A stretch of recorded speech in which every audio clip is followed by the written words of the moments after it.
Questa riserva, quella delle Foce dello Stella, nasce già come oasi nel 76.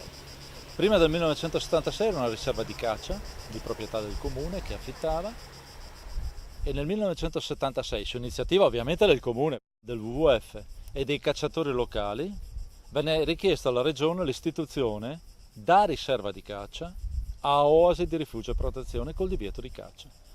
Questo resta un caso quasi unico in Italia, dove dei cacciatori si facciano promotori dell'istituzione di un'area protetta dove non si possa andare a caccia. Essendo stata voluta dal basso, è sempre stata ben accetta, anzi erano gelosi, e quindi sono sempre stati anche i primi controllori di quest'area.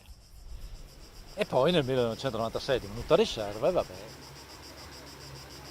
è una porzione di laguna, no? Quindi già la laguna è un ambiente unico di per sé, tra pianura e mare, con questi giochi particolari di maree che ha questa laguna.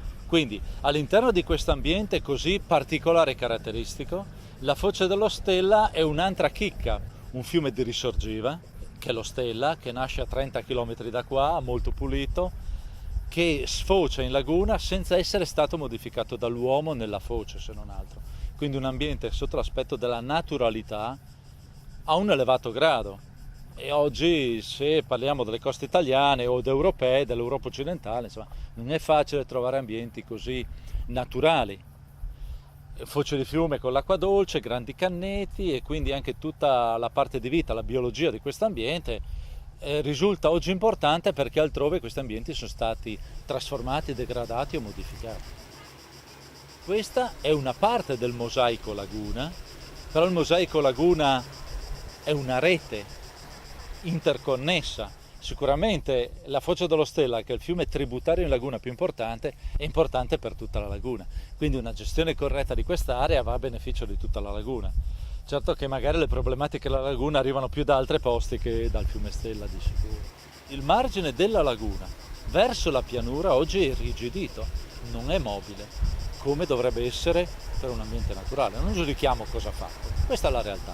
C'è questo rigido confine che non si può muovere. Noi abbiamo i piedi su un argine che divide la laguna, acqua, libera la marea, da una terraferma che non è libera la marea.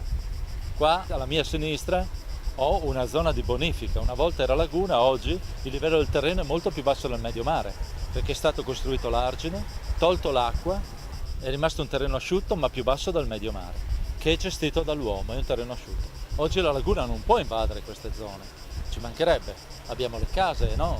E delle attività, campagne o d'altro. Verso il mare abbiamo il cordone litoraneo ancora mobile, però stiamo parlando quindi di un ambiente di per sé in continua evoluzione, e l'ambiente più vulnerabile che sia la laguna, in veloce evoluzione, in continuo cambiamento, che noi abbiamo in certo modo irrigidito, quindi un po' di tensioni ci sono. E quindi di conseguenza nel gestirla in quello che oggi abbiamo e ci rimane, bisogna mettere un po' tutto sul campo. Ecco che servono le escavazioni dei canali, perché se no si interrano, perché magari è cambiata un po' l'idrologia. È uno dei problemi oggi, ma dove mettiamo questo fango? Oggi la laguna, penso lo notino tutti, si sta molto appiattendo.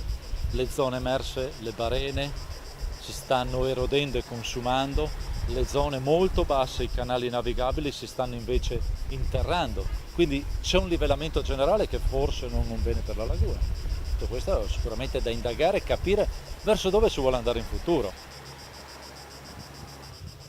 L'altro aspetto della laguna è che, come qui da noi in tutto il mondo, l'innalzamento del medio mare è in atto, il riscaldamento sta provocando delle cose e sicuramente ci sono dei cambiamenti.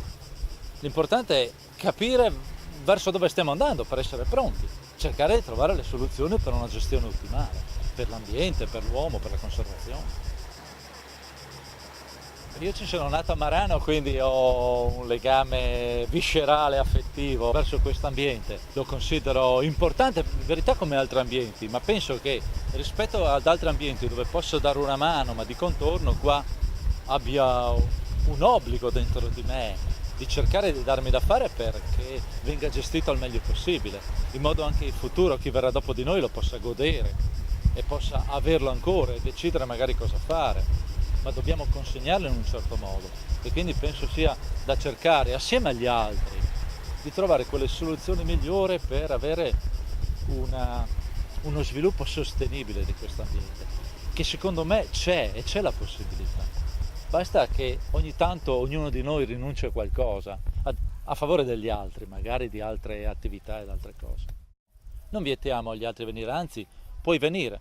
Vieni con certe regole magari, no? Con certe regole che chi gestisce questo territorio assieme alle altre categorie possa condividere e chi viene dall'esterno chiaramente si adeguerà a queste regole, che magari sono appunto delle regole in cui tutti noi rinunciamo a qualcosina, ma permettiamo a questo ambiente magari di esistere anche in futuro.